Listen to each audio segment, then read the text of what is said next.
Rain patters softly against a Durasteel roof. Outside, darkness stretches across a forgotten world at the edge of the galaxy, and water trickles down the grooves of old clone armor resting beside a narrow window.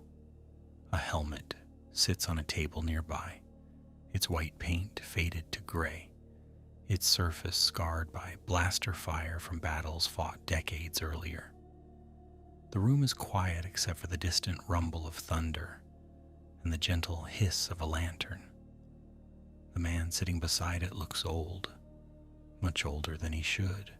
His hands are steady, but age has settled into every line of his face.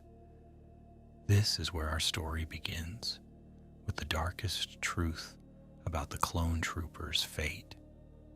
Settle in and let the galaxy drift around you as we move slowly through one of the most tragic stories in Star Wars lore. If you've joined these journeys before, quietly note which night you're on. If you're new here, call this night one. The mystery waiting ahead is not how the clones fought or how they won. It is something stranger. Why were millions of soldiers created with extraordinary care only to be forgotten almost as quickly as they appeared? The answer begins long before the first blaster shot of the Clone Wars. It begins with a secret hidden in the rainstorms of Kamino. If you've ever seen the ocean world from above, you know how different it feels from the deserts of Tatooine or the forests of Kashyyyk. Endless gray water surrounds towering cities, balanced on stilts above violent seas. Waves crash far below while lightning flashes across the horizon. When Jedi Knight Obi-Wan Kenobi arrived there in 22 BBY during the events of Attack of the Clones, he believed he was tracking a bounty hunter named Jango Fett. Instead, he stumbled onto one of the greatest secrets in galactic history. The Kaminoans welcomed him as though they had been expecting him for years. Prime Minister Lama Su calmly explained that an army had already been prepared for the Galactic Republic. Nearly 200,000 units were ready, with another million in development. The scale was staggering. At that moment, the Republic possessed no standing military capable of matching the growing separatist threat. Yet here, hidden beyond the Outer Rim and erased from the Jedi archives, stood an army large enough to fight a galactic war. Obi-Wan's confusion mirrored that of audiences watching the story unfold. Who had ordered this army, and why had the Jedi Council known almost nothing about it? The official answer pointed toward Jedi Master Sifo Dyas. Roughly 10 years before the Battle of Geonosis, around 32 BBY, he had arranged for the creation of the clone army. Canon sources later revealed that Sifo Dyas had foreseen a coming conflict threatening the Republic. What he could not see was the web closing around him. Darth Sidious and his apprentice Darth Tyrannus, better known as Count Dooku, manipulated events from the shadows. The army that seemed destined to save the Republic was already being prepared as the instrument that would destroy it. The brilliance of the Sith plan lay in its patience. Every clone born on Kamino represented another piece placed carefully on a board that would not reveal its true shape for over a decade. Yet there is another detail hidden inside the Kaminoan project, one that often receives less attention than Order 66. The clones were engineered to age at twice the normal human rate. Lama Su explains this directly to Obi-Wan Kenobi. A 10-year-old clone could possess the physical maturity of a 20-year-old man. The arrangement solved a practical problem. The Republic needed soldiers immediately, not after 20 years of growth. But if you pause and think about it, a darker implication emerges. A clone reaching physical adulthood rapidly would also move through middle age and old age at extraordinary speed.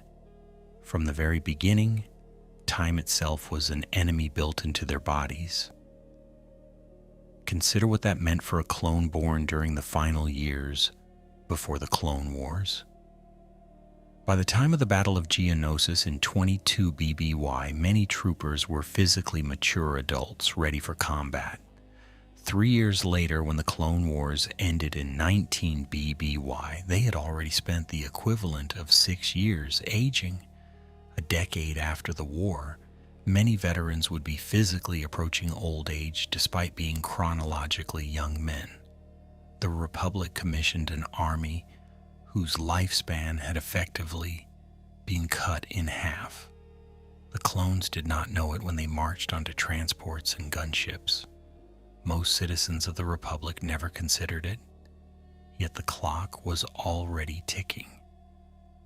The choice of Jango Fett as the genetic template deepened this tragedy.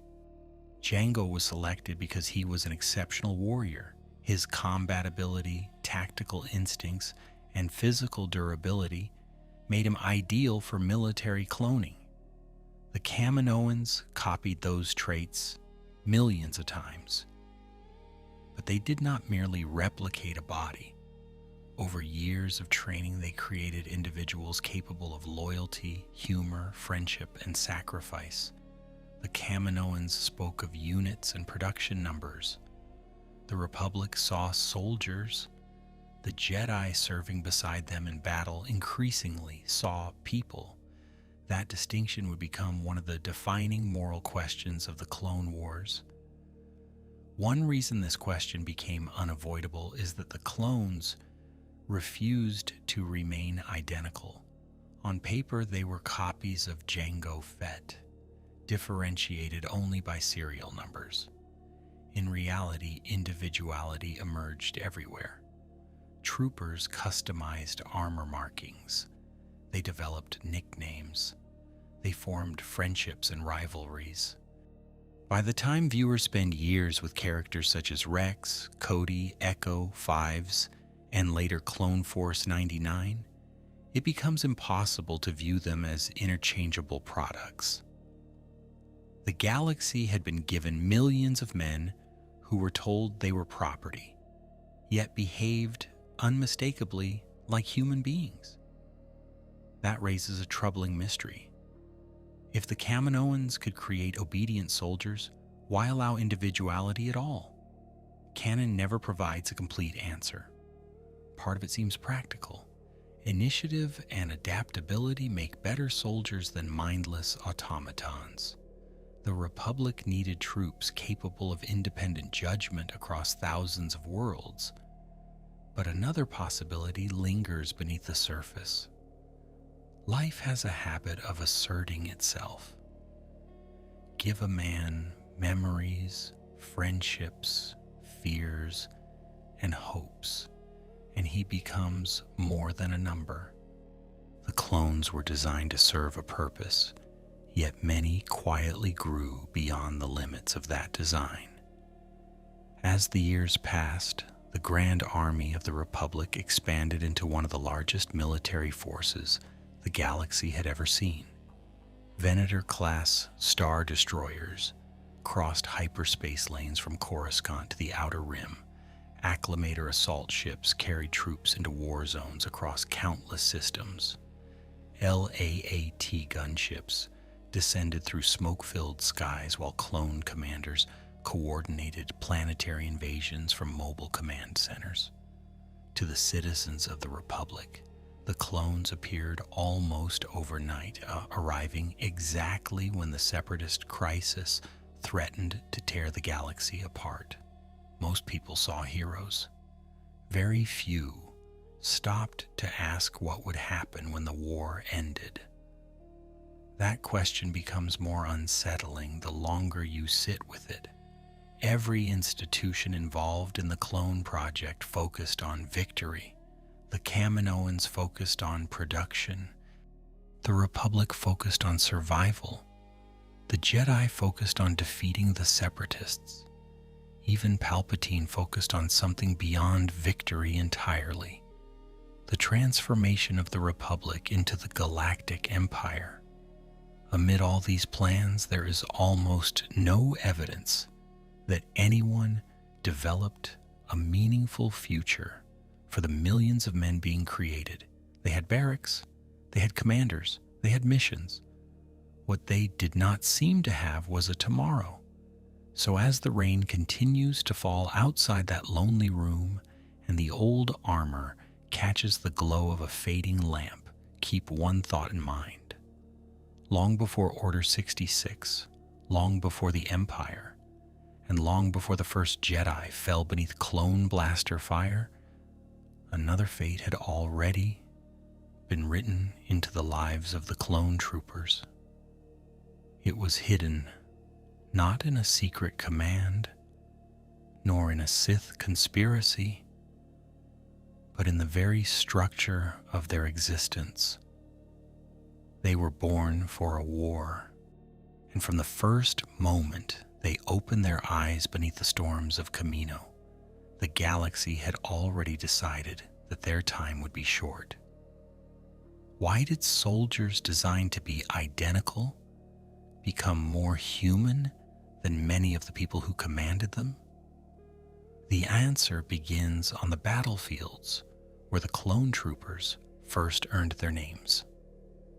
In 22 BBY, the Battle of Geonosis erupted beneath red skies and towering petrified spires. Hundreds of LAAT gunships swept across the desert carrying clone troopers into combat against the Separatist droid army. TTE walkers crawled through dust storms while Acclamator-class assault ships hung overhead in orbit.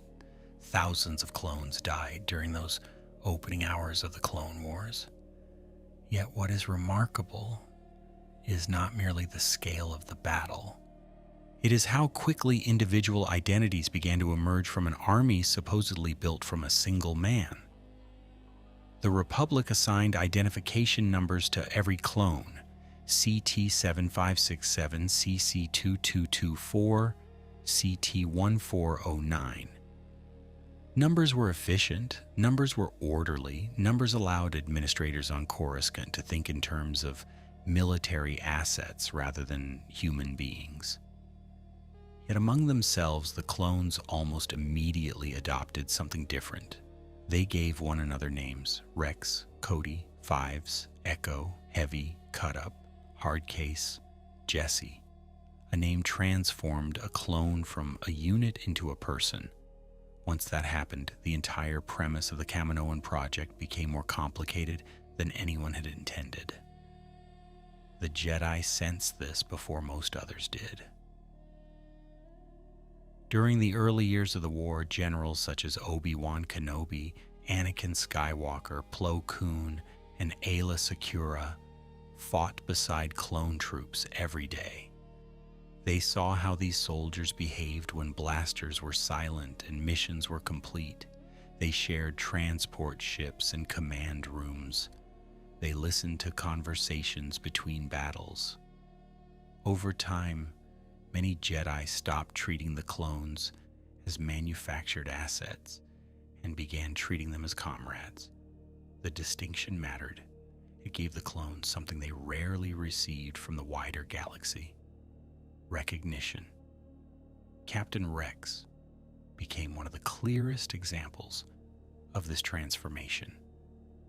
Assigned to the famous 501st Legion under Anakin Skywalker, Rex embodied the strange balance between obedience and individuality. His armor gradually acquired personal modifications.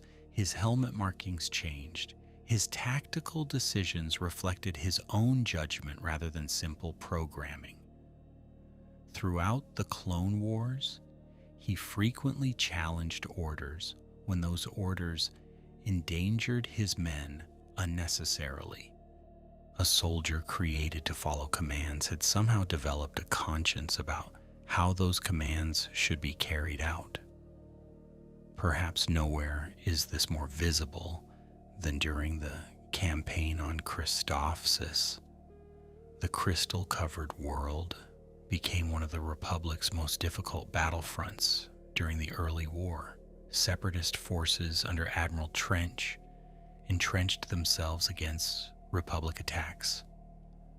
Anakin Skywalker and Obi-Wan Kenobi found themselves repeatedly relying on clone initiative to survive. The official reports focus on troop movements and military objectives. The lived reality was different.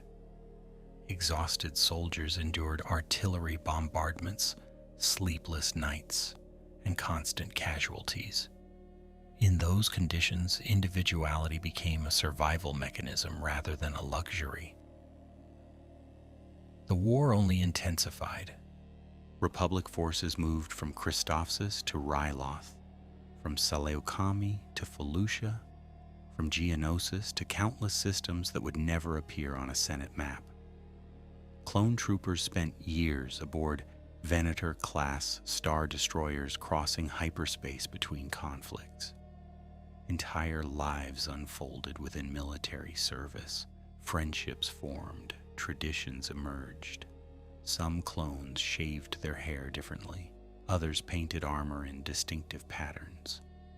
A few developed reputations that spread through the Grand Army itself. The more time passed, the harder it became to argue that these men were merely copies. One of the most revealing stories unfolded far from the largest battles. During the Clone Wars, a clone trooper named Cut Lawquane deserted military service and settled on Saleukami. There he built a family and attempted to create a life beyond war. Captain Rex eventually discovered him. What followed was not a dramatic arrest or execution. Instead, the encounter forced Rex to confront a question he had never fully considered. If clones were truly individuals, did they possess the right to choose their own futures? The Republic had no clear answer. The famous Domino Squad offers another glimpse into this hidden reality. Initially heavy Echo 5s, Droid Bait, and Cut Up struggled during training on Kamino. Instructors viewed them as failures. They lacked coordination. They argued constantly. They seemed unlikely to survive real combat. Yet over time, they learned to function as a team. Their bond became stronger precisely because it had been earned. When members of the squad later died defending the Republic, those losses carried emotional weight, not because the audience knew clone numbers, but because they knew people. Then came Umbara, one of the darkest campaigns of the Clone Wars. In 20 BBY, the 501st Legion fought beneath a black sky illuminated by alien bioluminescent forests. After Anakin Skywalker departed on another mission, command passed to Jedi General Pong Krell. Krell viewed clone lives as expendable resources. His reckless tactics produced catastrophic casualties. Eventually, he manipulated clone units into fighting one another without realizing it. The horror of Umbara revealed something uncomfortable. The droids were not always the only threat. Sometimes the greatest danger came from commanders who had forgotten the humanity of the troops under their authority. The reaction of the clones is what makes the story unforgettable. Soldiers raised from birth to obey orders began questioning those orders. Fives, Jesse, Hardcase, Rex, and others struggled with the conflict between duty and morality. Their resistance was not rebellion against the Republic. It was an attempt to protect one another from senseless sacrifice. In a strange way, Umbara exposed how far the clones had evolved beyond their original design. The Kaminoans had engineered obedient soldiers. Instead, they had created men capable of ethical judgment. Even Clone Force 99, known as the Bad Batch, emerged from the same process. Hunter, Wrecker, Tech, Crosshair, and later Echo represented genetic deviations from standard clone templates. The Republic initially viewed them as useful anomalies, yet their differences revealed a broader truth. Even within an army designed for uniformity, diversity continued to emerge. Individuality was not an error to be corrected. It was a natural consequence of consciousness itself. Given enough time, every clone became someone unique. As the Clone Wars entered their final years, the bond between Jedi and clone troopers deepened further. Rex served beside Ahsoka Tano during the Siege of Mandalore in 19 BBY. Commander Cody remained fiercely loyal to Obi-Wan Kenobi. Across the galaxy, countless Jedi trusted clone commanders with their lives. They shared victories, defeats, and years of hardship together. Looking back, this trust seems almost painfully fragile, because while friendships were growing aboard Republic cruisers and battlefield outposts, another secret remained, buried beneath the oceans of Kamino. The tragedy is that many clones had finally begun imagining futures beyond war. Some spoke about life after victory. Others dreamed quietly of worlds they might visit or families they might someday build. Those hopes rarely occupied center stage in military records, but they surfaced often enough to reveal what these men truly wanted. They wanted what everyone wants: purpose, belonging, and a chance to live. Yet hidden inside every clone trooper was a mechanism designed to ensure that when a particular order arrived, all those years of loyalty, friendship, and individuality would suddenly be tested against something far stronger than their own will. And so while the Republic celebrated victories and the Jedi believed their clone comrades stood beside them, the most dangerous secret of the war remained undiscovered. It rested beneath Kamino's endless storms, locked inside the minds of millions of soldiers. A few clues had already appeared. A few strange incidents had already raised questions. One clone, in particular, would soon begin pulling on a thread that led directly toward the heart of the conspiracy. His name was Fives, and what he discovered would change the way the entire Clone Wars story is understood. If the clones were loyal soldiers who willingly served the Republic, why was a secret device hidden inside their brains at all? The mystery first surfaced through a trooper named Tup. During the final year of the Clone Wars, around 19 BBY, Tup served in the 501st Legion alongside Captain Rex, Fives, and other veteran clones. During a campaign on Ringo Vinda, a strategically important world of elevated cities connected by massive walkways, something went terribly wrong. In the middle of combat, Tup suddenly turned his weapon on Jedi General Tippler. Without warning, without visible hesitation, he killed her. The act stunned everyone present. Jedi and clones alike struggled to understand what they had just witnessed. Nothing in Tup's history suggested he would commit such a crime. What followed was even stranger.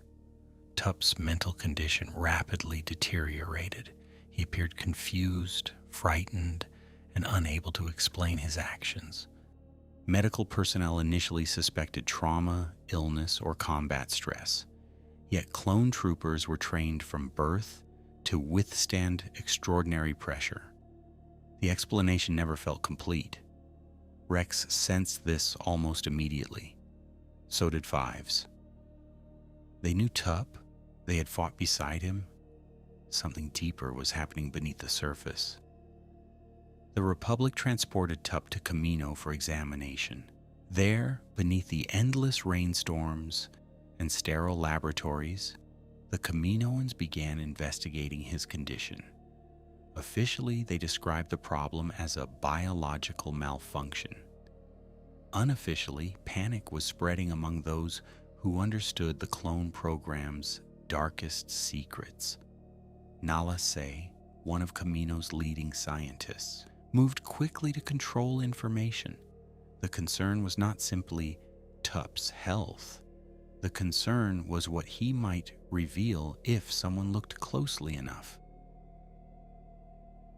Tup died before answers could emerge. The official diagnosis pointed toward degeneration connected to a behavioral modification biochip implanted in every clone. At first glance, the explanation sounded harmless. The Kaminoans described the chips as safeguards designed to regulate aggression and ensure stability. To many observers, that seemed reasonable. An army numbering in the millions required some form of behavioral control. Yet Fives noticed inconsistencies. Too many questions remained unanswered. Why had the chip activated so violently? Why were Kaminoan officials desperate to recover the evidence? Unlike many others, Fives refused to let the matter disappear. Throughout the Clone Wars, Fives had demonstrated unusual determination and intelligence. He was not a Jedi. He held no political authority. Yet he possessed something powerful: curiosity. After recovering Tup's chip, he pushed for further investigation despite resistance from multiple directions. Every step forward revealed another layer of secrecy. Medical reports vanished. Officials offered contradictory explanations. The deeper he looked, the more impossible it became to accept the official story. Eventually, Fives learned the truth about the implants. Every clone carried an inhibitor chip embedded in the brain from early development. This was not a rumor or a malfunction. It was a deliberate component of the cloning process itself. The discovery changed everything.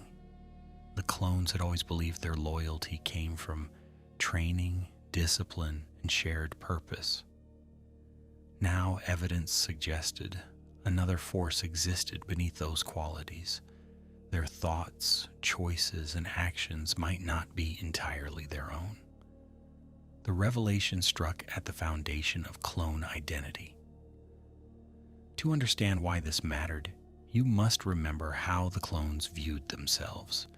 Men like Rex, Cody, and Fives had spent years proving they were individuals rather than products. They made decisions under fire. They formed friendships. They developed values. Their humanity seemed undeniable. The inhibitor chips introduced a disturbing possibility. What if all that individuality existed only within boundaries established by unseen designers? What if freedom itself had conditions attached? As Fives continued his investigation, the conspiracy expanded beyond Kamino.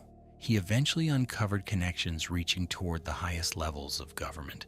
The chips contained behavioral directives tied to contingency orders maintained by the Republic military. Among these directives was Order 66. Officially, Order 66 authorized clone forces to eliminate Jedi commanders if those commanders betrayed the Republic. On paper, it appeared to be one emergency measure among many. In reality, it was the central weapon in Darth Sidious's plan to destroy the Jedi Order. One of the most tragic elements of this story is that Fives came closer than almost anyone to stopping it. He attempted to warn Captain Rex. He attempted to reach Anakin Skywalker. He tried to expose the truth before the catastrophe could unfold. For a brief moment, the fate of the Jedi Order hung on information carried by a single clone trooper. Yet Darth Sidious had spent years preparing for exactly this possibility. His system was designed not merely to conceal secrets, but to discredit anyone who discovered them. The final days of Fives are among the saddest in the Clone Wars. Manipulated and framed, he became increasingly isolated. Authorities treated him as unstable. Evidence was twisted against him. The more desperately he tried to communicate the truth, the less credible he appeared to those around him. Even people who cared about him struggled to separate fact from apparent paranoia. Watching these events unfold is painful because the audience already knows what Fives does not. He is right. His death carries enormous weight because of what it represents. Fives was not merely a soldier uncovering a military conspiracy. He was a clone attempting to defend the freedom of his brothers. He understood that the chips threatened more than the Jedi. They threatened the clones themselves. If the chips could override free will, then every clone in the Grand Army was vulnerable. Every choice they believed they had made could potentially be erased in a single moment. Their individuality existed under the shadow of a command they could neither see nor resist. Captain Rex never fully forgot Fives' warning.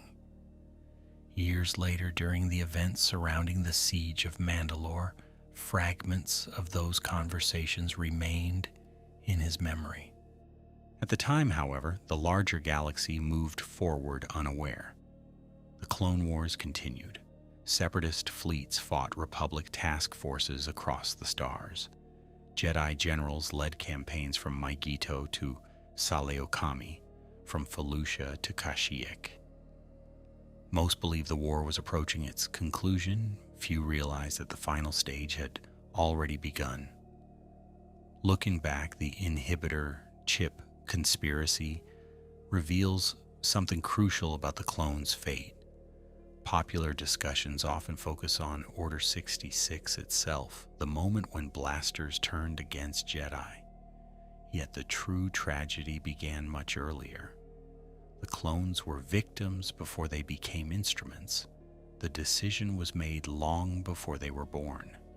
Hidden within laboratories on Camino, beneath oceans whipped by endless storms, someone had quietly inserted a command into the minds of millions of men. They would spend years believing they were choosing their own path, only to discover that a single sentence could seize control of their lives. And somewhere aboard Republic warships crossing the galaxy, clone commanders prepared for missions beside Jedi they trusted completely. They shared meals, they discussed strategy, they watched over one another in battle. None of them knew that a message was coming. A few words from Chancellor Palpatine, a few seconds transmitted across countless comm channels. And when those words finally arrived, every friendship forged during 3 years of war would be tested against the secret that Fives died trying to expose. How many clone troopers understood what they were doing in the seconds after Order 66 was given? The answer is one of the most haunting mysteries in Star Wars. On paper, the command itself was remarkably brief. Across the galaxy in 19 BBY, Supreme Chancellor Palpatine transmitted a simple order to clone commanders serving alongside Jedi generals. The words were almost clinical. There was no speech, no declaration of war, no explanation. Commander Cody received the message while Obi-Wan Kenobi stood only moments away on Utapau. Commander Bly received it while serving beside Aayla Secura on Felucia. Commander Bakara received it during operations on Mygeeto. Within minutes, Relationships forged over years of warfare collapsed beneath a command hidden inside the minds of millions. The tragedy is easiest to understand when viewed through individual moments. On Utapau, Obi-Wan Kenobi had just completed his confrontation with General Grievous. Smoke drifted across the sinkhole world while clone forces secured the battlefield. Cody had spent years serving beside Obi-Wan. They had planned campaigns together. They had trusted one another with their lives. Earlier that very day, Cody had even returned Obi-Wan's lightsaber after the Jedi accidentally dropped it. Then the order arrived. Without hesitation, Cody commanded nearby troops to fire on the Jedi Master. The transition was instantaneous. Friendship disappeared beneath programming. Across the stars, similar scenes unfolded. On Felucia, Aayla Secura led clone forces through towering alien forests, illuminated by vibrant colors. Her soldiers had marched beside her through countless engagements. Yet when Order 66 activated, the same troopers who had followed her faithfully opened fire from behind. The scene is particularly painful because there is no visible anger, no personal betrayal, only obedience. The clones do not appear triumphant. They simply execute a directive that has suddenly become impossible to resist. The deaths continued everywhere. On Kashyyyk, Commander Gree turned against Yoda. On Saleucami, Commander Neo pursued Stas Alley across the battlefield. On Megiddo, Ki-Adi-Mundi fell beneath the weapons of troops he had led for years. The Jedi Order had survived wars, political crises, and centuries of conflict, yet it was nearly destroyed in a matter of hours. Darth Sidious had succeeded because he transformed the Republic's greatest strength into the weapon that would destroy it. The clone army was never intended merely to defend the Republic. It had always been designed to end the Jedi. Yet one question remains deeply unsettling. Were the clones conscious of what they were doing? Canon offers a complicated answer. The inhibitor chips did not erase personality entirely. They did not transform clones into mindless machines. Instead, they compelled obedience to a specific directive. During the Clone Wars and the Bad Batch, characters describe the experience as something overwhelming, a force that suppresses resistance and imposes certainty. The individual remains present, but their ability to choose is crippled. This distinction matters because it transforms Order 66 from a story of betrayal into a story of coercion. The clones did not collectively decide to murder the Jedi. Their agency was stolen. No example illustrates this more clearly than Captain Rex. During the Siege of Mandalore, Rex served alongside Ahsoka Tano after her departure from the Jedi Order. Together they had captured Darth Maul on Mandalore while the larger Clone Wars approached its end. Then the message arrived. As Rex received the transmission from Darth Sidious, something extraordinary happened. For a brief moment, he fought the programming. Tears appeared in his eyes. He struggled to speak. Through immense effort, he managed to warn Ahsoka with only a few desperate words, urging her to find Fives before the chip fully took control. That moment reveals the human cost hidden beneath Order 66. Rex knew exactly who Ahsoka was. He remembered every mission they had shared. He remembered her loyalty and courage. Yet the inhibitor chip was stronger than memory. Within moments, he was hunting her through the corridors of a Republic cruiser. The transformation was not voluntary. It was tragic. A man who wanted to protect his friend became the instrument of her destruction. The horror lies in the fact that he remained aware enough to suffer. The events aboard that cruiser provide one of the clearest windows into the clone's condition. Ahsoka eventually removed Rex's chip through a dangerous medical procedure. When he recovered, the weight of what had happened became immediately apparent. He was horrified, not because he had chosen to betray anyone, but because he understood how close he had come to killing someone he cared about. The guilt remained, even though the choice had never truly been his. That burden would follow him for the rest of his life. While Rex escaped the programming, millions of others did not. Throughout the galaxy, clone troopers completed the task assigned to them. Jedi temples were stormed. Survivors were hunted.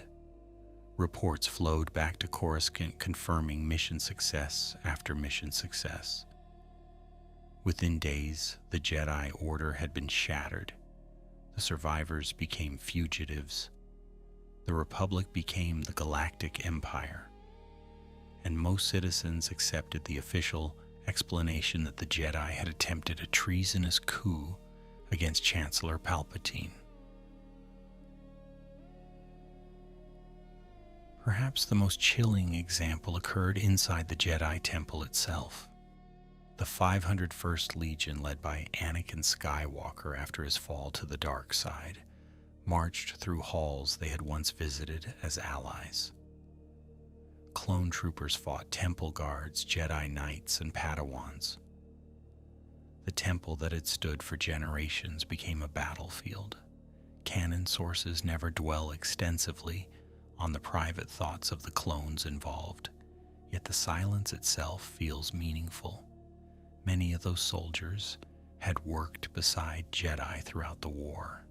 Then, in a single night, they became participants in one of the greatest massacres in galactic history. A popular fan theory suggests that some clones retained fragments of awareness during Order 66 and carried those memories afterward. Canon does not fully confirm this idea, but stories involving Rex, Wolf, and others suggest that memories remained intact once chips were removed or diminished. If true, the implication is devastating. Imagine remembering every detail. Imagine recalling the face of a Jedi commander who trusted you completely. Imagine knowing you pulled the trigger and being unable to separate your own actions from the command forced upon you. For some clones, survival may have been its own punishment. Then there is Commander Cody. Canon leaves much of his immediate reaction unexplored, which makes his later appearances particularly fascinating. After the rise of the Empire, Cody continued serving for a time. Yet the Bad Batch reveals growing disillusionment within him. He witnessed Imperial brutality. He saw civilians treated as enemies. He began questioning the system he had helped create. Eventually, he disappeared from Imperial service altogether. The story never explicitly states that guilt over Obi-Wan drove his decisions, but the possibility lingers quietly beneath every scene. And so Order 66 achieved exactly what Darth Sidious intended. The Jedi were broken, the Republic vanished. The Empire emerged. Yet beneath that victory lay another casualty often overlooked by the galaxy itself. The clone troopers had lost something fundamental. Their loyalty had been weaponized. Their identities had been compromised. Their greatest act became one many would never have chosen freely. The galaxy remembered the Jedi who died. Far fewer people stopped to consider what happened to the soldiers who survived after carrying out the order were. Because once the Empire no longer needed the Jedi destroyed, another question emerged from the shadows. The war was over. The Republic had fallen, The clones had fulfilled the purpose for which they had been created. So what happens to an army when its mission is complete and its creators decide it has become unnecessary? Why would the Empire replace the most experienced army in the galaxy only a few years after that army delivered total victory? At first glance, the decision makes little sense. In 19 BBY, the clone troopers had achieved everything their creators demanded. They helped destroy the Separatist Alliance. They executed Order 66. They secured the transition from Republic to Empire. Veteran clone officers possessed years of combat experience across thousands of worlds. Their discipline was unmatched. Their loyalty appeared absolute. If military efficiency were the only consideration, the Galactic Empire should have continued relying on clones indefinitely. Yet almost immediately after Emperor Palpatine took power, the foundations of the clone army began to erode. The early Imperial period, explored extensively in The Bad Batch, reveals how quickly attitudes changed. Republic insignias disappeared from ships and facilities. Imperial symbols replaced familiar markings. Clone officers received new directives. The language of citizenship and service gave way to the language of control and occupation. During the Clone Wars, many operations had been presented as efforts to preserve the Republic. Under the Empire, the purpose was different. Entire populations were expected to submit. The army that had once defended the government now enforced it. One of the most important figures in this transition was Vice Admiral Rampart. Unlike many clone commanders, Rampart viewed soldiers primarily as assets within a larger political system. Throughout the Bad Batch, he became a leading advocate for replacing clone troopers with recruited stormtroopers. His argument centered on cost and scalability. Clones required years of specialized production on Kamino. Recruits could be gathered from countless Imperial worlds. To senators and bureaucrats evaluating budgets, the proposal sounded practical. To the clones themselves, it sounded like the beginning of abandonment. The Empire's true motivations, however, ran deeper than economics. Palpatine understood something many others overlooked. The clones had been engineered for loyalty to the Republic and obedience to command structures. They had carried out Order 66 because of inhibitor chips and carefully constructed conditioning. Yet over years of warfare, individuality had continued to develop. Veterans such as Rex, Cody, Hauser, and countless others demonstrated independent thought. Some questioned orders. Some showed compassion toward civilians. Some remained attached to ideals that no longer aligned with Imperial goals. An army capable of independent judgment represented a long-term risk. This tension became increasingly visible during Imperial operations. On worlds such as Ryloth, clone officers encountered situations where civilians suffered under harsh occupation policies. The Empire demanded obedience.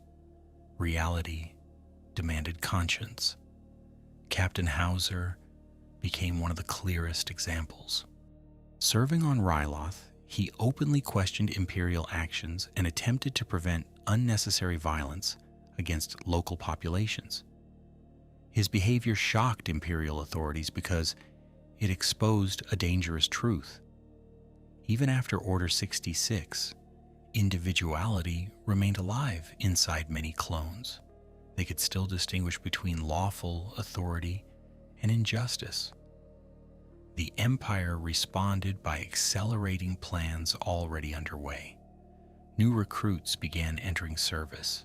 These soldiers lacked the shared history of the clone army. They had never fought beside Jedi. They carried no memories of the Republic Senate before Imperial rule. Most importantly, they owed their positions directly to the Empire itself. The transition marked the birth of what would eventually become the Imperial Stormtrooper Corps. In public, officials framed the change as a move toward a citizen military. Behind the scenes, it was also a method of reducing dependence on a generation of soldiers shaped by a different era. Meanwhile, events on Kamino were moving toward catastrophe. For years, Tipoca City had stood as the heart of clone production.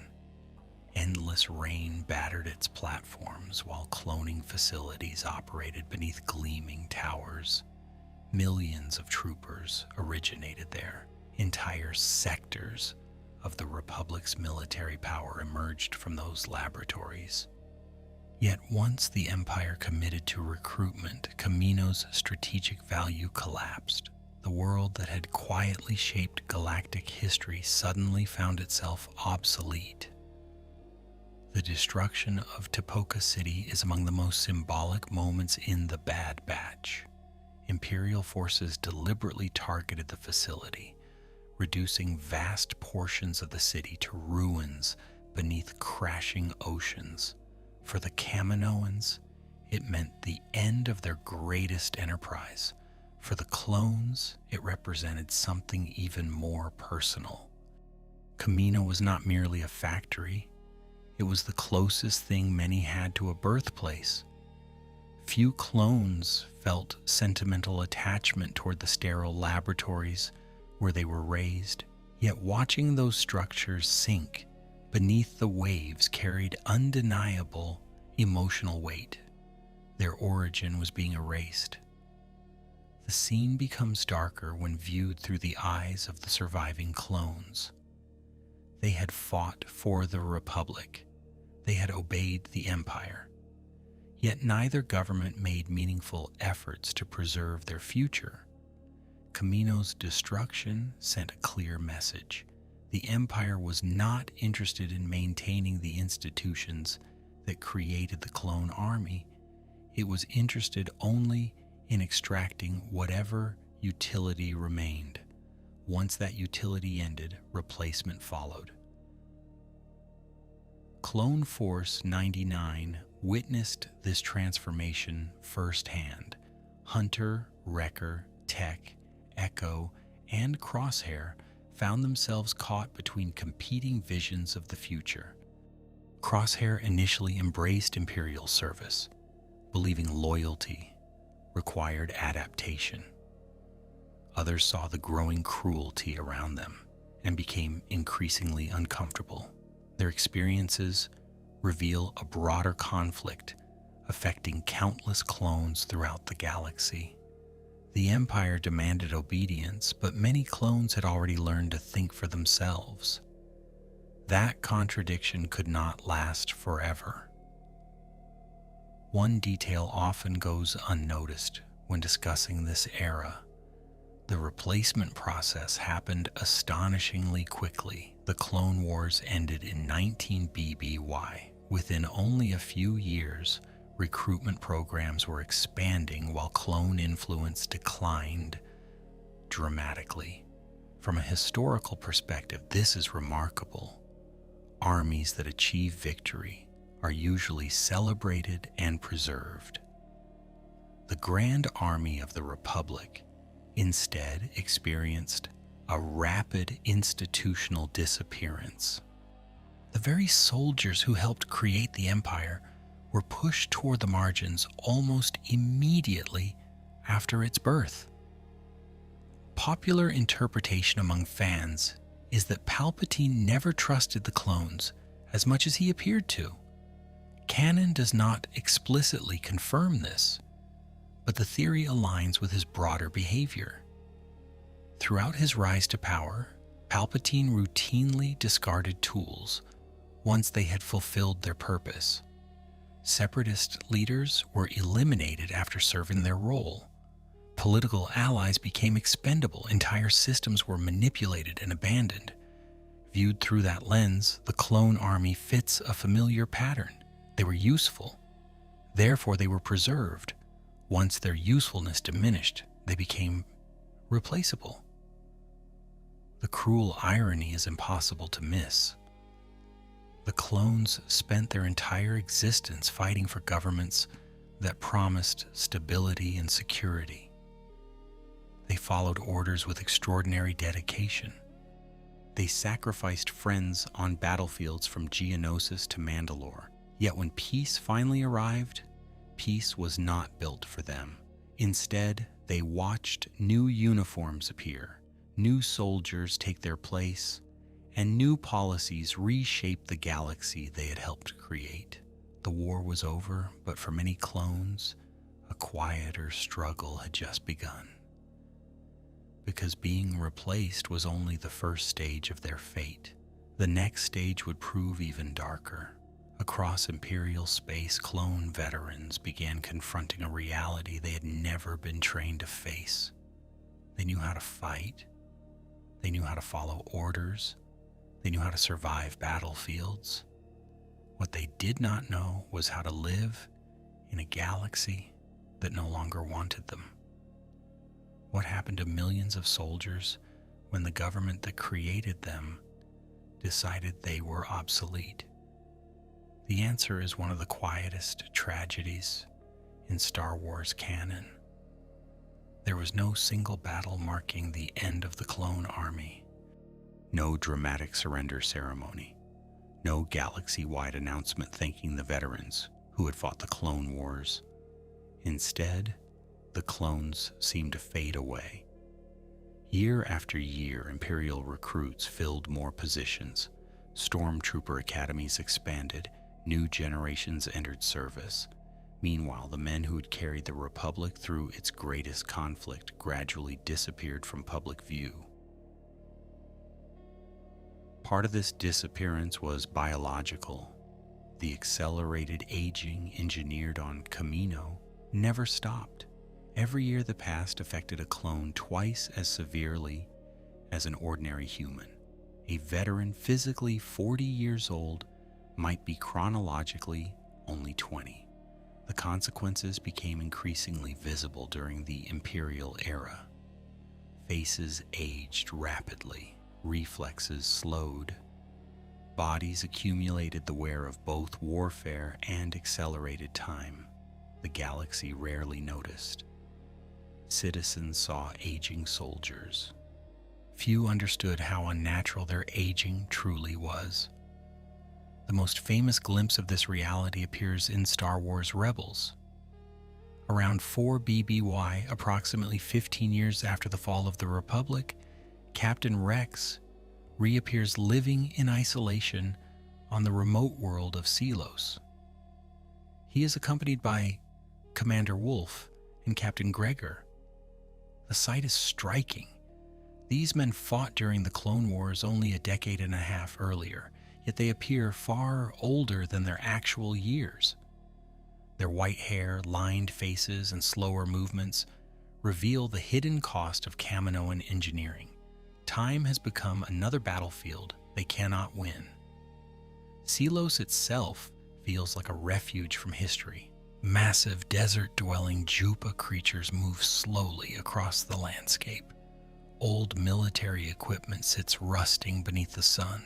Rex and his companions spend their days fishing and maintaining a modified AT-TE walker. On the surface, the life appears peaceful. Yet beneath that calm lies something more complicated. These were once some of the most important soldiers in the galaxy. Now they live beyond the margins of Imperial society, largely forgotten by the government they helped create. Rex adapts better than most because he eventually finds a new purpose. Others are less fortunate. Canon offers only fragments regarding the fate of countless ordinary clones, and those fragments often make the picture darker rather than clearer. We know many were discharged. We know others remained in service until age rendered them ineffective. We know some disappeared into remote communities, yet there is no evidence of a massive veteran support system. No large-scale resettlement program appears in canon. No grand effort was made to integrate millions of former soldiers into civilian life. That absence raises difficult questions. What career opportunities existed for clones who had spent their entire lives in military service? What happened to a veteran whose body aged beyond combat usefulness? How did local populations react when large numbers of genetically identical men appeared seeking work or housing? Canon remains mostly silent on these details, but the silence itself feels revealing. The Empire built prisons, military academies, and vast fleets. It showed little interest in building futures for the soldiers it inherited from the Republic. The story of Gregor hints at the psychological cost. Before joining Rex on Selos, Gregor endured years of hardship following the Clone Wars. His experiences left lasting trauma. Even years later, his behavior often swings between humor and instability. He remains brave and loyal, but something has clearly been damaged. The Clone Wars, Order 66, and the rise of the Empire left scars deeper than physical wounds. Gregor represents a truth rarely discussed openly in Star Wars. Surviving a war does not mean escaping it. Commander Wolffe offers another perspective. During the Clone Wars, he served under Jedi General Plo Koon, one of the most respected Jedi in the Order. After Order 66, Wolffe spent years carrying the burden of those events. By the time he appears in Rebels, caution dominates his thinking. He fears Imperial discovery. He distrusts outsiders. He worries constantly about the consequences of involvement. Unlike the confident commander seen during the Republic era, this older Wolffe bears the weight of a past he cannot entirely escape. Perhaps the saddest aspect of the clones' disappearance is how quickly collective memory faded. During the Clone Wars, clone troopers appeared everywhere. They marched through the streets of Coruscant. They defended Republic worlds. They served aboard thousands of warships. Citizens across the galaxy depended on them. Yet by the time of the Galactic Civil War, stormtroopers had largely replaced them in public consciousness. Many younger citizens likely never stopped to ask what happened to the army that won the war. The transition was gradual enough that forgetting became easy. The Empire benefited from that forgetting. Stormtroopers became symbols of Imperial authority.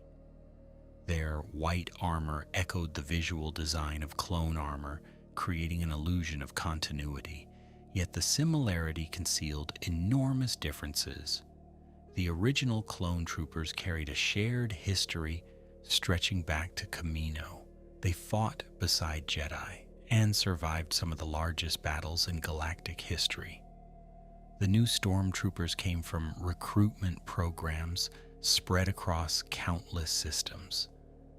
The armor looked familiar. The people inside were not. A fascinating contrast emerges when comparing clone veterans to Imperial recruits. Clones often display deep loyalty toward one another, developed through shared origins and years of combat. Imperial stormtroopers, by contrast, served within a system designed around institutional loyalty rather than brotherhood. The Empire did not need soldiers who viewed each other as family. It needed personnel who obeyed authority. In many ways, the replacement of clones represented a shift in military philosophy as much as military staffing. There is also a practical reality hidden beneath the politics. Every clone veteran embodied a living connection to the Republic. They remembered serving under Jedi commanders.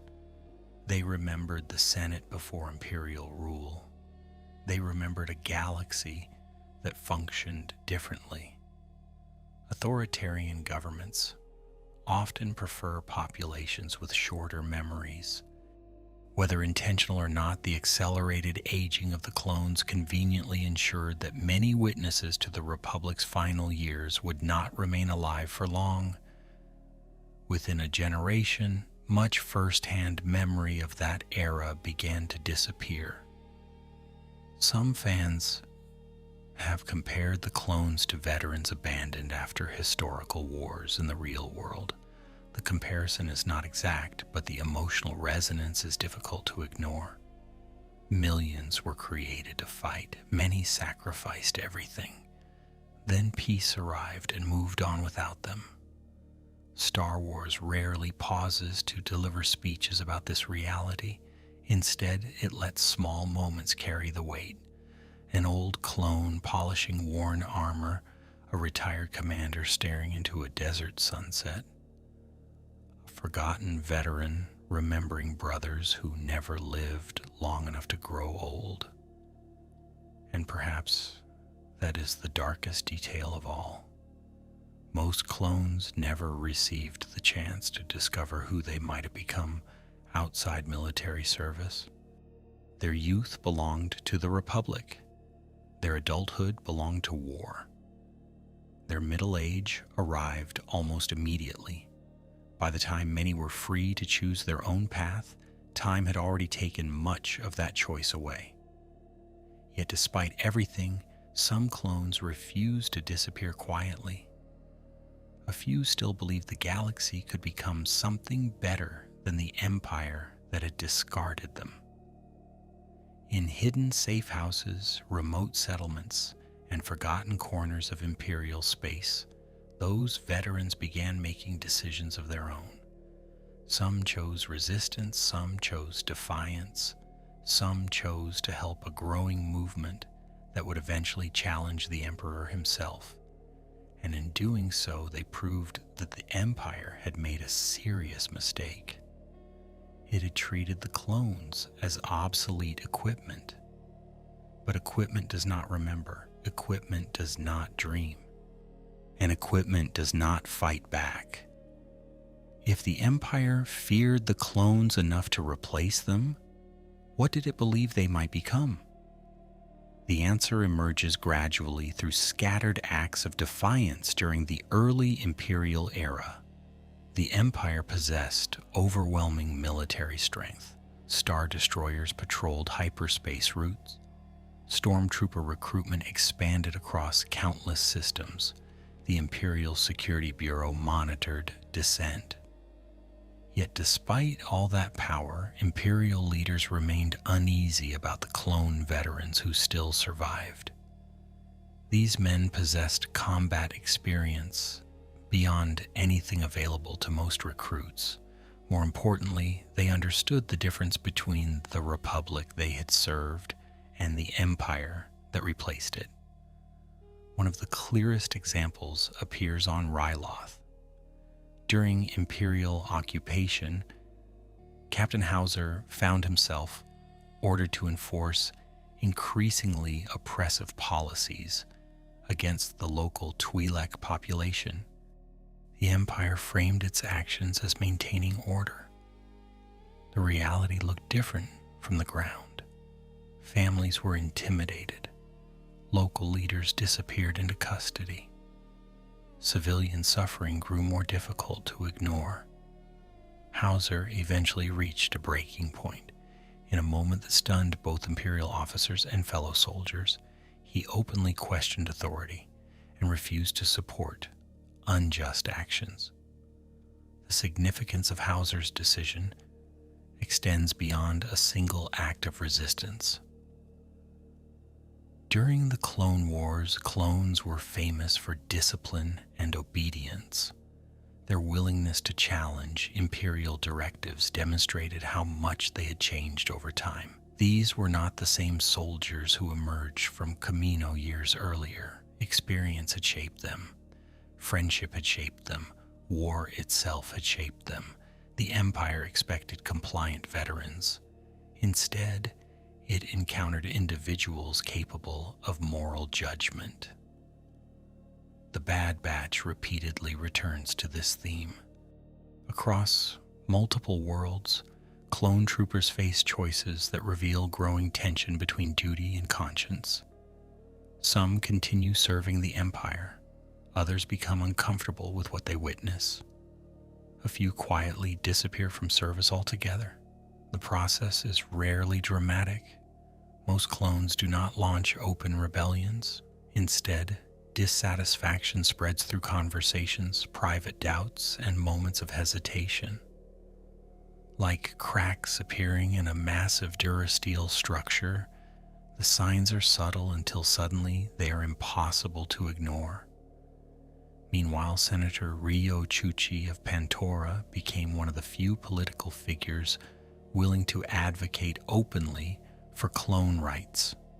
Within the Imperial Senate, she argued that veterans deserved support, compensation, and recognition. Her efforts exposed an uncomfortable truth. The Empire had inherited millions of soldiers, but possessed no meaningful, long-term plan for their welfare. Chuchi's speeches were not merely about policy. They were about acknowledging the humanity of men many officials preferred to view as equipment. In an increasingly authoritarian government, that position carried significant risk. Behind the scenes, another movement was beginning to form. The Bad Batch reveals evidence of clone underground networks dedicated to helping former troopers escape Imperial control. Some clones assisted deserters. Others worked to relocate veterans to safer locations. These operations remained small compared to the Empire's vast resources, yet their existence mattered. They demonstrated that bonds forged during the Clone Wars had survived the fall of the Republic. Brotherhood remained stronger than many Imperial planners anticipated. Captain Rex became one of the central figures in this emerging resistance. After removing his inhibitor chip and surviving Order 66, Rex spent years navigating a galaxy transformed beyond recognition. Unlike many veterans, he refused to withdraw entirely from public life. Instead, he gradually devoted himself to helping others. His experiences during the Clone Wars had taught him the cost of silence. The rise of the Empire convinced him that silence was no longer acceptable. The man who once followed orders now increasingly chose his own missions. Rex's evolution is fascinating because it mirrors the broader journey of the clone army itself. At the beginning of the Clone Wars, he was a model soldier serving the Republic faithfully. By the Imperial era, he had become something different. He still valued discipline and loyalty. He still believed in protecting others. Yet his loyalty was no longer directed toward institutions. It was directed toward principles. That distinction transformed him from a military asset into a genuine threat to Imperial authority. Years later, this path would eventually bring Rex into contact with the growing rebel movement. During the events of Star Wars Rebels, he assists members of the Ghost Crew, including Hera Syndulla, Kanan Jarrus, Ezra Bridger, and Sabine Wren. The partnership carries symbolic significance. Former clone troopers now fight alongside a Jedi once again. The Empire spent years trying to erase connections between clones and Jedi, yet history has a strange way of circling back upon itself. Old alliances re-emerge when circumstances demand them. Commander Wolffe provides another revealing perspective. His fear of Imperial detection initially causes tension with Rex and their new allies. He understands how dangerous the Empire can be. He remembers what happened to those who resisted, yet even Wolf ultimately chooses to help rather than remain isolated. The decision suggests that beneath years of caution and uncertainty, the values that once defined many clone troopers never completely vanished. The Empire could change uniforms and symbols. It could not fully erase character. One reason these stories resonate so strongly is that they challenge assumptions about destiny. The clones were designed for a specific purpose. Their creators expected them to fight a war, obey commands, and fade away. Yet life repeatedly pushed against that script. Some became leaders, some became protectors, some became dissidents. The Empire treated them as obsolete products, but individuals rarely fit neatly into categories created by bureaucracies. The clones continued evolving long after the systems that produced them stopped paying attention. There is also a quiet irony at work. The Empire spent years investing resources into replacing the clones because it wanted soldiers who would never question authority. Yet the qualities that made the clones difficult to control were the same qualities that made them exceptional. Courage, initiative, loyalty to one another, a sense of responsibility. These traits helped win the Clone Wars. They also made certain veterans unwilling to tolerate injustice indefinitely. The Empire wanted obedience without conscience. The clones increasingly possessed both. As the years passed, resistance movements spread across the galaxy. Small cells formed on occupied worlds. Intelligence networks emerged. Dissidents found one another through whispered contacts and hidden transmissions. Not every clone joined these efforts. Many were too old, too weary, or too isolated. Yet enough participated to leave a lasting mark. Their contributions rarely received the same attention as famous rebel heroes, but they mattered nonetheless. They proved that the Empire had failed to extinguish the independent spirit that developed during the Clone Wars. And that realization brings us closer to the darkest truth at the center of this story.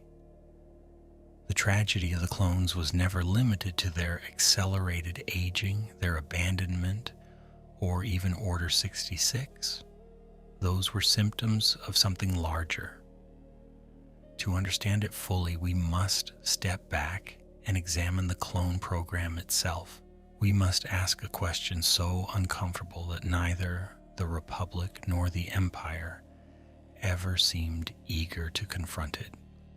What does it mean to create an entire generation of human beings for a single purpose and then discard them once that purpose has been fulfilled? Was the greatest tragedy of the clone troopers not that they fought and died, but that almost no one ever planned for them to live? When you step back from individual battles and famous characters, this question begins to dominate the entire story. The Clone Wars lasted roughly 3 years, from 22 BBY to 19 BBY. The clone army existed for a relatively brief period in galactic history. Yet during that time, millions of human beings were created, trained, deployed, wounded, traumatized, and killed. Entire lives unfolded within the span of a single conflict. What makes the story so unsettling is that the system responsible for creating those lives never appears deeply concerned with what would happen after victory. The Kaminoans provide the clearest example. Throughout Attack of the Clones, the Clone Wars, and the Bad Batch, They speak about the clone army in terms of production, efficiency, and performance. From their perspective, the project was a remarkable success. The clones met military specifications. They followed orders. They performed effectively in combat. Those assessments were not entirely wrong. The clones were extraordinary soldiers. Yet the language itself reveals a deeper problem. The conversation rarely centers on what the clones wanted. It centers on what they were designed to do. The Republic bears responsibility as well. Senators debated military spending. Generals planned campaigns. Political leaders praised clone heroism during public ceremonies. Yet there is remarkably little evidence in canon of large-scale discussions concerning clone citizenship, retirement, family life, or long-term integration into society. During the war, these questions could be postponed. Every crisis seemed more urgent. Every battlefield demanded attention, but postponing a question is not the same as solving it. Eventually, the war ended, and the absence of answers became impossible to ignore. One of the most uncomfortable realities in Star Wars canon is that many citizens benefited from the clone army without examining its ethical implications.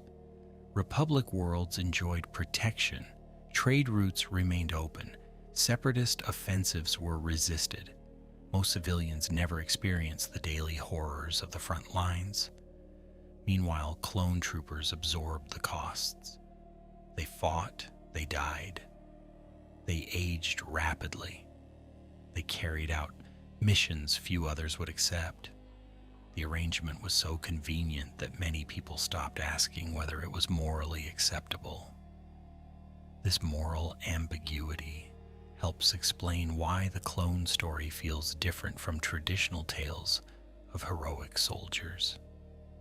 In many war narratives, individuals volunteer or are conscripted from existing societies. The clones occupied a unique position. They were engineered specifically for military service. Their purpose was determined before birth. Their training began almost immediately. Even their biological aging process was altered to support strategic objectives.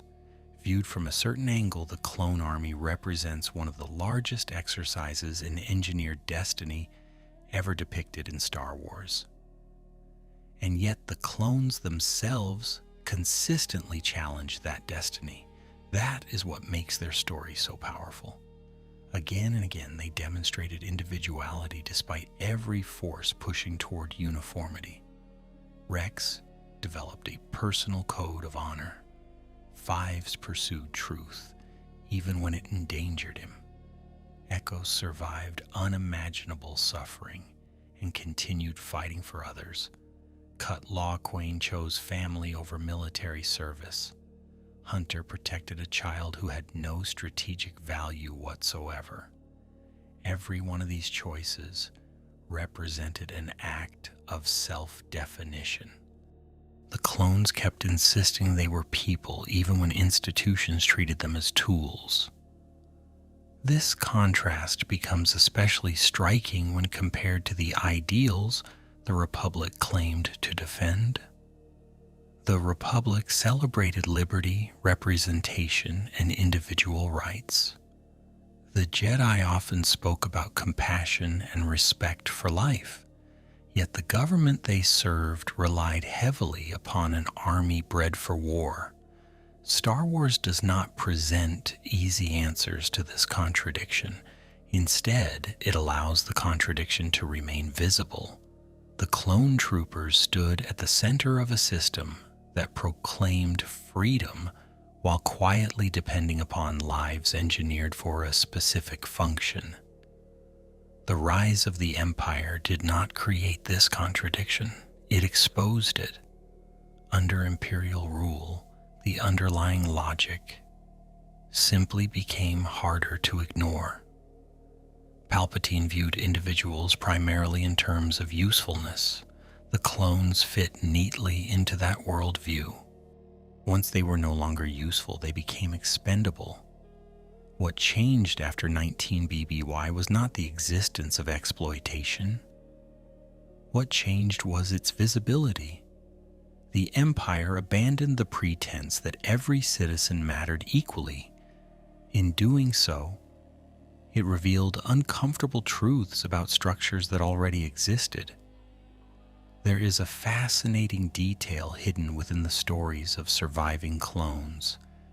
Many continue searching for purpose long after their military careers end. Rex helps emerging resistance movements.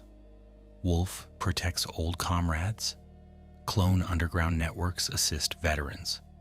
These actions suggest that meaning cannot simply be assigned from above.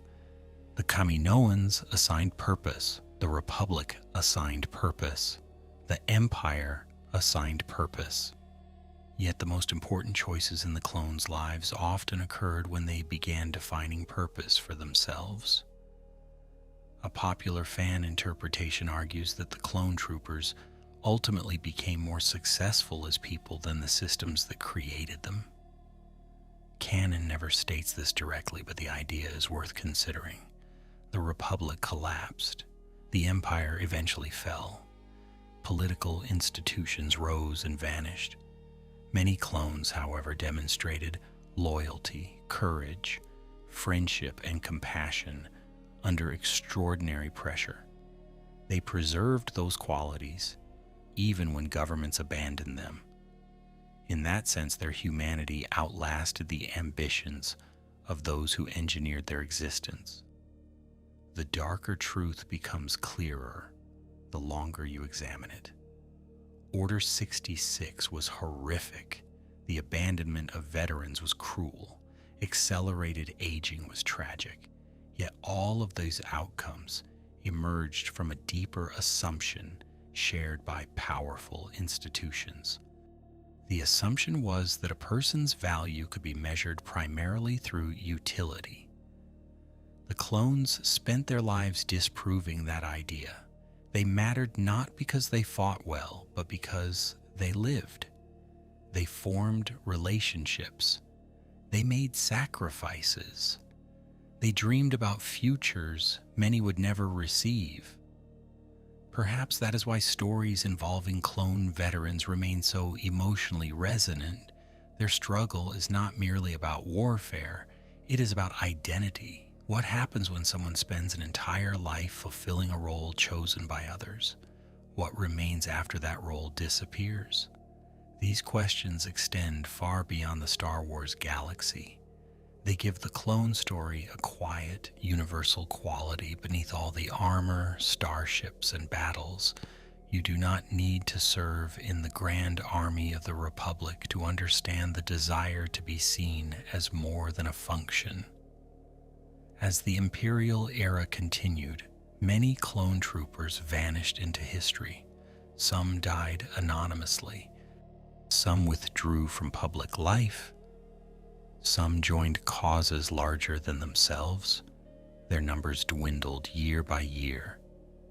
Yet a few veterans remained active long enough to witness something extraordinary.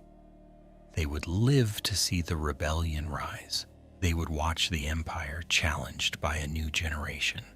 And at least one old clone captain would eventually stand on a battlefield where the fate of the galaxy would once again be decided. When the last clone trooper finally died, who in the galaxy still remembered what he had sacrificed? It is a difficult question because Star Wars canon deliberately leaves parts of the answer uncertain. We know that some clones survived far beyond the fall of the Republic. We know that Captain Rex endured through the Imperial era and remained active during the Galactic Civil War. We know that other veterans, including Wolf and Gregor, lived long enough to witness the growing resistance against Palpatine's regime. Yet canon does not provide a complete accounting of every surviving clone. Their final years fade into the same shadows that swallowed so many other forgotten stories of the Empire. Rex's later life offers the clearest window into this final chapter. By the time of Star Wars Rebels, he is no longer the young captain who fought beside Anakin Skywalker. His armor is worn, his beard has turned white. Decades of accelerated aging have transformed him physically, even though his chronological age remains relatively modest by human standards. Yet the qualities that defined him during the Clone Wars endure. He still protects others. He still places duty above comfort. He still believes the galaxy is worth fighting for. One of the most satisfying elements of Rex's story is that he refuses to remain trapped by the past. Many veterans spend years haunted by Order 66, the fall of the Jedi, and the rise of the Empire. Rex carries those memories as well. The difference is that he chooses not to let them define the rest of his life. Instead, he joins a broader struggle against imperial oppression. The soldier created to defend the Republic ultimately helps fight for the restoration of freedom in a galaxy that has forgotten his generation. Canon strongly implies that Rex participated in the Battle of Endor in 4 ABY. For years, fans debated the identity of an elderly rebel soldier seen during Return of the Jedi. Later canon materials confirmed that Rex fought in the battle itself. The image is remarkable when you pause to consider it. A clone created on Kamino around the final years of the Republic survives long enough to witness the destruction of the second Death Star. He sees the Empire begin. He sees it begin to fall. Few individuals in galactic history experience both moments firsthand. The Battle of Endor carries symbolic weight beyond military victory. Forest moon mists drift between enormous trees while rebel forces battle stormtroopers beneath towering canopies. A TST walkers crash through undergrowth. The Emperor dies aboard the Death Star above the moon. Darth Vader finds redemption. Across the galaxy, celebrations erupt. Somewhere amid those events stands an aging clone veteran whose life has been shaped by nearly every major turning point of the age. For Rex, the victory is not merely political, it is deeply personal. Yet even Endor does not fully resolve the clone story. The New Republic emerges after the Empire's collapse, but canon offers only scattered details regarding surviving clone veterans. We know far less about their treatment than we do about their wartime service. Some may have found communities. Some may have remained connected to former comrades. Others may have died quietly in distant settlements. The absence of detailed records creates an unusual effect. The clones helped shape galactic history, yet many of their final chapters remain unknown. There's a temptation to seek neat conclusions. Stories often encourage us to imagine every hero receiving recognition, every sacrifice acknowledged, every injustice corrected. The clone troopers do not entirely receive that ending. Their legacy survives, but often indirectly. The Jedi remember them. Former comrades remember them. Historians remember major battles and famous units. Yet the galaxy itself moves forward. New governments emerge. New conflicts arise. New generations inherit freedoms purchased by people whose names they will never know. This pattern appears repeatedly throughout Star Wars.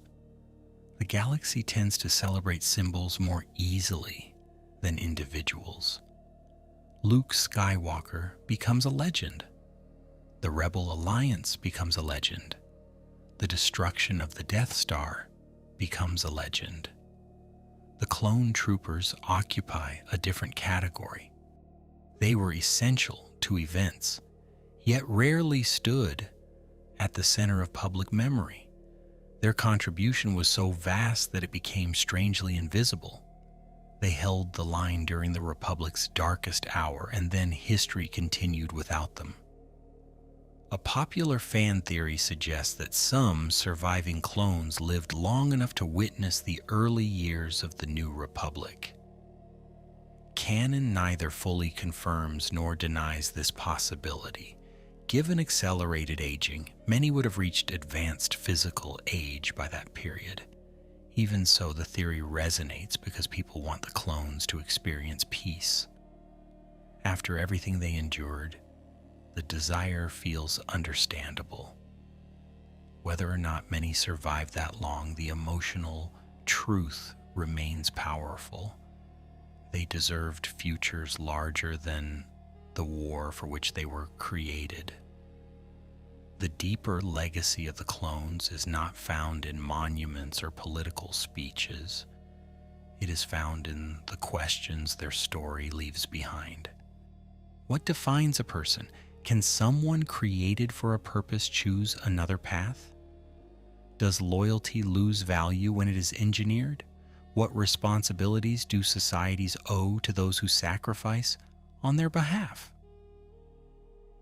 The clone troopers forced the Star Wars galaxy to confront these questions, even when it would rather avoid them. Their story lingers because it never becomes entirely comfortable. Perhaps that is why the darkest truth about their fate is also the most human one. The clones were not tragic simply because they aged quickly or because they were discarded. They were tragic because they spent their lives proving they were individuals in systems determined to treat them as something less. Every nickname painted on armor, every friendship formed in a Republic barracks, every act of courage performed without expectation of reward pushed against the role assigned to them. They were created as products and spent their lives becoming people. And now, as our journey comes to a close, imagine once more that quiet room, far from the great centers of galactic power. Rain taps gently against the roof. A faded helmet rests beside a dim lamp. The battles of Geonosis, Umbara, Ryloth, Mandalore, and Endor have long since passed into memory. The Republic is gone. The Empire is gone. Most of the brothers who once marched beneath identical banners are gone as well. Yet for a moment, in the soft glow of that lonely light, one old clone remains, a survivor carrying the memories of an entire generation that won a war, lost a future, and quietly became one of the saddest stories in the Star Wars galaxy. When you look across the long history of the Star Wars galaxy, the story of the clone troopers reveals something that reaches far beyond military campaigns and political conspiracies. Again and again, powerful institutions attempt to reduce living beings to functions. The Sith reduce people to tools. The Empire reduces worlds to resources. Even the Republic, despite its ideals, sometimes becomes so focused on survival that it stops asking deeper questions about the cost of that survival. The clones were born inside that contradiction. They entered existence as products of a design, assigned a purpose before they ever took their first breath. Yet the remarkable thing is not that they were created for war. The remarkable thing is that they never stopped becoming more than what they were created to be. In many ways, the clone troopers embody one of the central themes that runs through all of Star Wars: the struggle between destiny and choice. Anakin Skywalker is told he has a destiny. Luke Skywalker inherits one. Rey spends years searching for hers. The clones face a different version of the same challenge. Their destiny is not spoken by prophecy or revealed through the Force. It is written into their genes, their training, and even the chips hidden within their minds. Everything about their existence points toward a predetermined path. Yet throughout the Clone Wars and beyond, they repeatedly choose friendship, loyalty, compassion, sacrifice, and courage. The more the galaxy tries to define them, the more they insist on defining themselves. That is why Order 66 feels so devastating. It is not simply the destruction of the Jedi Order, it is the moment when free will itself is violated. The tragedy falls upon two groups simultaneously. The Jedi lose trusted friends and comrades. The clones lose ownership of their own actions. One side falls beneath blaster fire, the other survives carrying memories that can never be fully escaped. Darth Sidious achieves victory not merely by killing enemies, but by turning loyalty into a weapon against those who earned it. Few acts in Star Wars better illustrate the corruption at the heart of the dark side than that. Yet even then, the story refuses to end in despair. The Force moves through Star Wars in subtle ways as often as dramatic ones. It appears not only in lightsaber duels and visions, but in small acts of resistance against dehumanization. It appears when Rex warns Ahsoka, despite overwhelming programming. It appears when Hauser refuses an unjust command. It appears when veterans help one another after everyone else has forgotten them. These moments do not overturn empires overnight. They simply affirm a truth the Sith never fully understand. A person is more than their utility. A life is more than its assigned function. Perhaps that is why the clone troopers remain so memorable long after the Clone Wars have ended. Their victories matter, their battles matter, but what lingers is something quieter. It is the sight of soldiers discovering individuality in a system built around uniformity. It is the persistence of brotherhood after governments collapse. It is the stubborn survival of humanity in circumstances specifically designed to suppress it. The clones lose much. Many lose almost everything. Yet the one thing they never completely lose is themselves.